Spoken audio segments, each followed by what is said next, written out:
Okay, so the last video got cut quite abruptly for I'm not quite sure if I understand the reason, but whatever it is. So we need to finish a few more slides, and here it is. We talked about hypotonic solution. The last one that was sort of got cut out is the hypertonic solution. In this scenario, you have a high particle concentration, high concentration of dissolved particles on the outside of the cell. That means your water concentration is relatively low. And the inside of the cell, you have fewer dissolved particles, and therefore your water concentration is higher. So again, water will move from higher to lower concentration. In this case, it will leave the cell, will move out. And that leads to something called crenation or plasmolysis. Your book here uses the term plasmolysis, which is fine. So it means that the cell shrinks, loses water, shrivels up. A lot of times bacteria that are able to form spores, they will form spores in that situation. And other cells, they simply die in a high salt concentration, for example. And so therefore salt is also is used as a preservative, and is doing quite well because in a high salt concentration, these cells, they can't grow. They will either sporulate, so they form a spore, or they just die. And so therefore you can use salt, simply a high salt concentration, as a preservative. Okay, moving on to active process. In this case, we don't need a concentration gradient, but the problem is going to be we're going to have to spend some energy. So active transport requires a transport protein, so a transporter that's doing the job, and it also requires ATP energy. You typically go against concentration gradients, but really you don't even pay attention to concentration gradients. You just move the stuff from A to B, and you just pay the money. You just pay with ATP dollars. Now, good examples of active transport would be ion pumps, such as the sodium-potassium pump, and then also excellent endocytosis, where you're moving whole vesicles along the cytoskeleton, typically.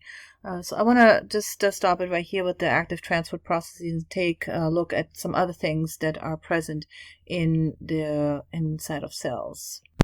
So everything that's localized inside of the cell. So once you're in through the cell membrane, cell wall, cell membrane, all the stuff inside is called the cytoplasm. And the cytoplasm is composed mostly of water. So we have about 80% water, plus some proteins, carbohydrates, lipids, and ions. And then there's a cytoskeleton, which is just sort of fibrous kind of proteins that allow this give the cell a structure, and they also allow for movement to specific locations within the cell. In the bacterial cells, we have what's called a nucleoid region, which is the place where the genetic material is in the cell. Now, the bacterial chromosome is one circular thread of DNA, so it's one big circle, contains the cell's genetic information. It's very simple. There are no histones that would complicate things, and the big advantage is a circle. So that actually makes it different when it gets to replication, for example. It makes things so much easier, and we will see that in another lecture. Sometimes bacteria also contain plasmids. Plasmids are small circles of DNA. They contain extra information. For example, antibiotic resistance genes are often carried on these plasmids. So they're extra chromosomal pieces of DNA, typically a circle, that gets replicated when the cell replicates. But they are not part of the bacterial chromosome. So extra chromosomal, they're outside of the bacterial chromosome. They contain DNA, and a lot of times they can produce toxins, or they can carry antibiotic resistance genes. Now, very important and for bacterial cells are the ribosomes. Of course, that's the site of protein synthesis. Ribosomes are made of ribosomal RNA mostly. So they are RNA.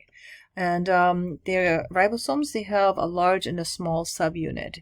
Now, when you centrifuge these ribosomes, prokaryotic ribosomes, in a sugar gradient, they will settle at the 70S location. So that's probably it's best described as it's the certain size of the size that a particle has will make it spin out if you spin at high g-force at a certain place in a sugar gradient, and this happens to be at the 70S. So we call these prokaryotic ribosomes 70S ribosomes. They're still composed of 2 subunits. The math doesn't seem to add up at first, but well, we have the 50S larger subunit and the 30S smaller subunit that makes a prokaryotic ribosome. You might think 50 plus 30 is 80.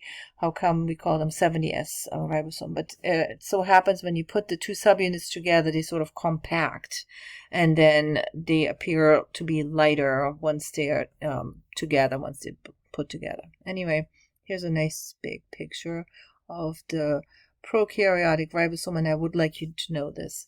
So the small subunit of a prokaryotic ribosome is the 30S subunit, the small subunit. The large subunit is the 50S subunit. And then over here you have the complete put together ribosome, and now it's a 70S particle. The reason why I'm emphasizing this is because based on the difference between prokaryotic and eukaryotic ribosomes, this is the mechanism of action of many antibiotics. And so I would really like you to know this.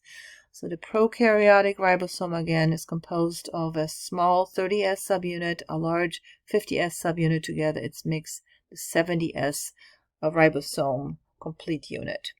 Okay.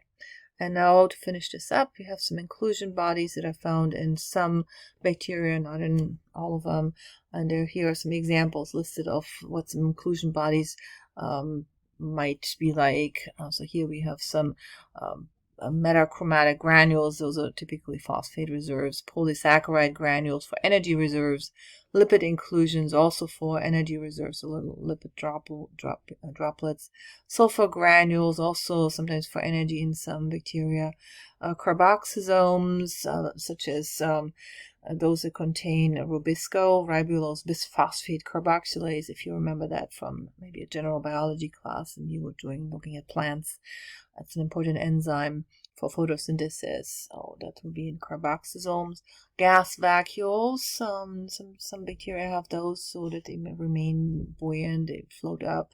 And magnetosomes, those could be iron oxide inclusions that destroy peroxides. Here's some magnetosome. I can't think of a single bacterium that has these, so I can't even tell you a species, but hey, they look pretty cool to me.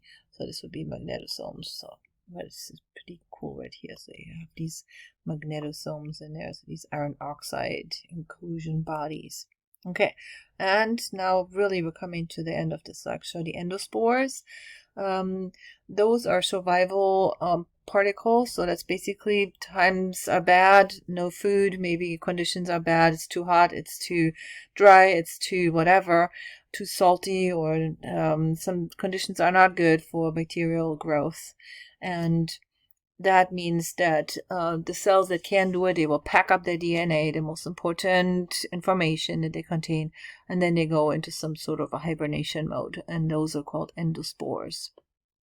So when nutrients are depleted, when there's no food, when there's no space, when conditions are bad, it's too dry, desiccation, or too hot, or there's chemicals around, so then we form these endospores, and they are resistant to dry, to heat, to chemicals, radiation. So Bacillus species and Clostridia, they produce endospores, and some others as well. But the process of producing the endospore is called sporulation.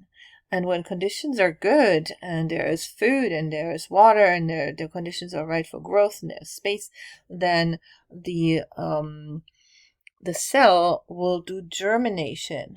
It will the endospore will return into the vegetative state and become an actively reproducing cell. Okay, so here's an example of an endospore right here inside. You sort of see this. I don't know. It's kind of weird. It's a little bit too large right there. So, but anyway, so here is the process of forming the endospore and the endospore formation. So here we're starting out, we're just making sure that we're going to enclose our most important information, which is the genetic information. We don't need the cytoplasm in the spore form. So we're going to package this up. We're going to then start forming this sort of this spore shell around it. and we make it extra tough. That means we're extra resistant to dry conditions, hot conditions, even radiation is having a hard time breaking through this very tough outer shell that forms when the spore is formed. At first, the spore stays inside of the cell and is being nice encapsulated there and enclosed in this tough shell. And sometimes spores always they continue to stay inside of the cell, and then they form this sort of club shaped down here. Sort of this thickened end of the cell, but sometimes they also come out, and then you have these free spores. And when conditions are right, then they go back and they start germinating and start then actively reproducing. But so this is the process here, the formation of the endospore by sporulation. And this is truly it. We're gonna continue. The rest of the lecture is going to be on eukaryotic cells, and we're gonna do that next week.